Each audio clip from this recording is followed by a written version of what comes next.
নমস্কার। জুলাই এবং আগস্ট মাসে মাল্টা গাছের বিশেষ কিছু পরিচর্যার দরকার পড়ে। কারণ এই সময় মাল্টা এবং মোসাম্বির ফলগুলো কিছুটা ম্যাচুরিটি চলে আসে। আর সেই সঙ্গে কিন্তু কয়েকটি সমস্যাও দেখা যায়। তাই সেসব সারিয়ে নিতে পারলেই মাল্টার ফলগুলো আকর্ষণীয় হয়। তো চলুন দেখে নেওয়া যাক কী যত্ন করব, কখন করব আর ঠিক কেন করব। জুলাই এখন আগস্ট মাসে যেহেতু প্রচুর পরিমাণে বৃষ্টি হবে, তাই এই সমস্যাগুলো কিন্তু মাল্টার টবেও দেখা যাবে। আর আমরা যদি যত্নের মাধ্যমে সেসব সারতে পারি, সেক্ষেত্রে কিন্তু সমস্যা কোনো সমস্যাই নয়। এই বৃষ্টিতেই আমাদের গাছগুলো বাড়বে, ফলগুলো বাড়বে।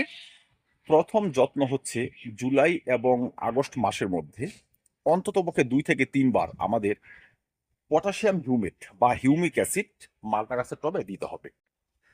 দর্শক, এটা এই জন্য দিতে হবে, এখন কিন্তু কিছু কিছু ডাল দেখবেন শুকিয়ে আসবে, কিছু কিছু ডাল মারা যাবে। এগুলো হয় ডাইব্যাক্টের কারণে। অতি বৃষ্টিতে যখন আমাদের গাছের শিকড়গুলো অনেকটা অসুস্থ হয়ে পড়ে, তখন কিন্তু এই প্রতিক্রিয়া দেখা যায়। বহু ক্ষেত্রে ম্যাচুরিটি হওয়া ফল পর্যন্ত ঝরে যায়। আর আমাদের একটু পটাশিয়াম হিউমেট এ সমস্ত গাছকে আবার সজীব এবং সতেজ রাখতে পারে। এই দেখুন, ম্যাচুরিটি হওয়া ফলটি আমার ঝরে গিয়েছে। এটি ঝরে গিয়েছে, সেই সঙ্গে কিন্তু এই সাইডে দেখুন ডগার দিকে কিছু কিছু শাখা শুকিয়ে এসেছে। অথচ গাছটিতে কিন্তু প্রচুর পরিমাণে ফল রয়েছে। এখন এই সমস্যাটি যদি বাড়তে থাকে, সেক্ষেত্রে কিন্তু আরও কিছু ফল ঝরে যেতে পারে। এই দেখুন, ডাল কিছুটা শুকিয়ে এসেছে। এগুলো কিন্তু অতি বৃষ্টির কারণে হয়েছে, অতি বর্ষাতে হয়েছে। ১ লিটার জলে মাত্র ২ গ্রাম। যদি আপনাদের টবটি এমন বড় থাকে, সেক্ষেত্রে আপনারা ১.৫ লিটার জল নেবেন। আর ৩ থেকে ৩.৫ গ্রাম পটাশিয়াম হিউমেট নেবেন, যাকে আমরা হিউমিক অ্যাসিড বলি। ভালো করে গুলে বিকেলের দিকে দিয়ে দিন। আজকে একবার দিন, ঠিক ১৫ দিন পর আরেকবার দিন, প্রয়োজনে আবার ১৫ দিন পর আরেকবার দিন। ৩ বার দেওয়ার ফলেই কিন্তু দেখবেন গাছের শিকড়গুলো না অনেকটা স্ট্রেস মুক্ত থাকবে, সুস্থ থাকবে। আর যে সমস্ত খাবারগুলো ব্যবহার করেছি আমরা, সে সমস্ত খাবার গাছ খুব সহজে গ্রহণ করতে পারবে। আর যখনই গাছ খাবারগুলো সঠিকভাবে গ্রহণ করবে, সেই খাবার কিন্তু এই সমস্ত ফলেই নিয়োগ করবে। ফলের আকার ভালো হবে, ফল সুমিষ্ট হবে। সেই সঙ্গে যে শাখাগুলো শুকিয়ে এসেছে, সেগুলো গাছ থেকে কেটে বাদ দিব। কাটা অংশে ছত্রাকনাশক লাগাবো এবং পুরো গাছে ছত্রাকনাশক স্প্রে করে দিব।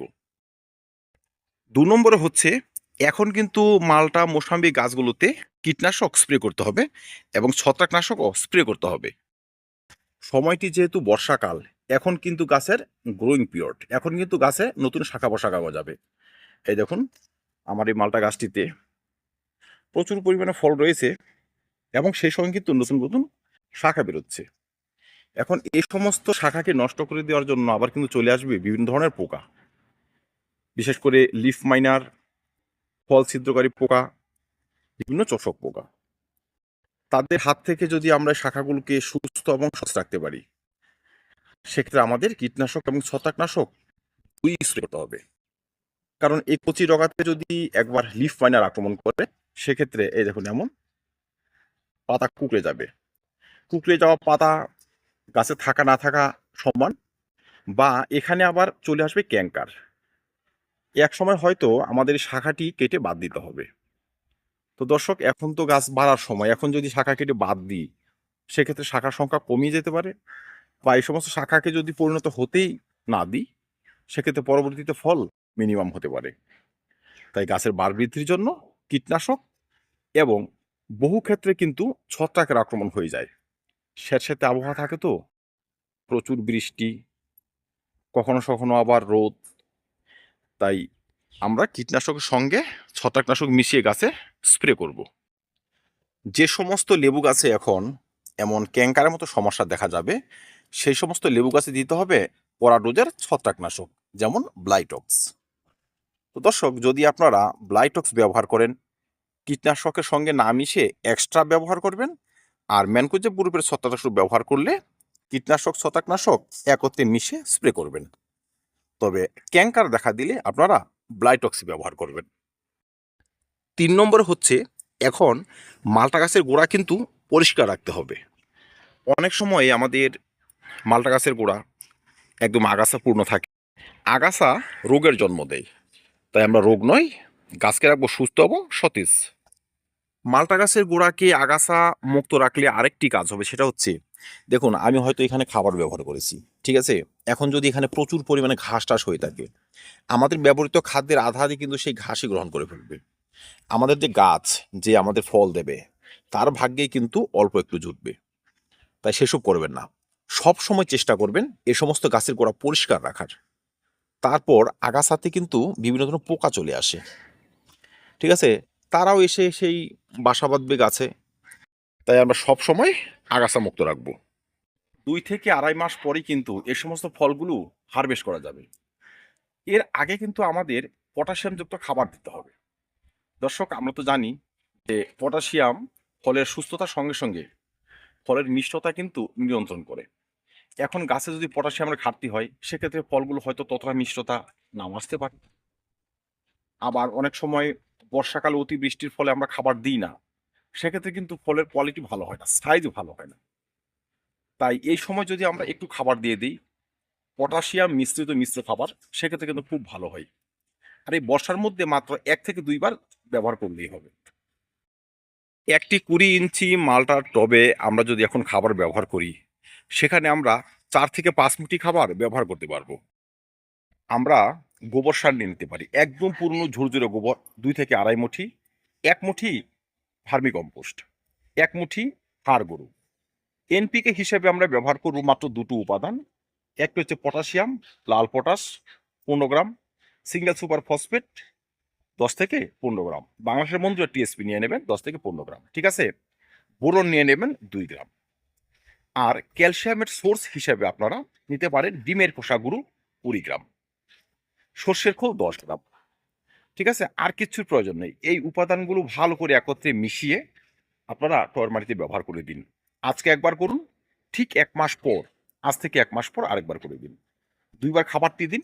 আপনার মালটার ফলগুলোর সাইজ যেমন বাড়বে, সেই সঙ্গে কিন্তু এই সমস্ত মালটা খুব সুস্বাদু হবে। আর যারা এক্সট্রাভাবে পটাশিয়াম হিউমেট টবের মাটিতে ব্যবহার করেছি, তাদের এই খাবারের সঙ্গে পটাশিয়াম হিউমেট ব্যবহার করতে হবে না। যারা করিনি, এই খাবারের সঙ্গে 2 থেকে 3 গ্রাম পটাশিয়াম হিউমেটও ব্যবহার করতে পারবো। বর্ষাকালে অনেক সময়ই লেবু গাছের পাতাগুলো হলুদ হয়ে আসে। এ সমস্ত হয় বহু ক্ষেত্রে ম্যাগনেসিয়ামের ঘাটতিতে। তাই আমরা 1 চামচ অ্যাপসম সল্ট টবের মাটিতে যদি ব্যবহার করে দিতে পারি, হলুদ হওয়া পাতা কিন্তু আবার পুনরায় সবুজ এবং সতেজ হয়ে আসবে। বা 1 লিটার জলে 3 গ্রাম ম্যাগনেসিয়াম সালফেট বা অ্যাপসম সল্ট গুলে 15 দিনের ব্যবধান 2 বার স্প্রে করলেই পাতাগুলো আবার পুনরায় সবুজ হয়ে আসবে। হলুদ হওয়া পাতাকে আমরা সাধারণত ক্লোরোসিস বলি। এটা একটি মারাত্মক সমস্যা। এই সমস্যা যদি গাছে একবার ভালোভাবে লেগে যায়, সেই গাছে কম পরিমাণে ফুল আসবে, কম পরিমাণে ফলন হবে। বহু ক্ষেত্রে হলুদ হওয়ার কারণে শাখা পোশাকাও শুকিয়ে আছে। ভিডিওর শেষে বলবো, অনেক সময় আমাদের গাছগুলো 2 বছর 3 বছর একই টবে থাকে। যদি আপনাদের গাছ আপনারা 3-4 বছর রিপোর্ট না করে থাকেন, এই বর্ষার কোনো একটি সময় আপনারা কিন্তু গাছের রিপোর্টও করে দেবেন।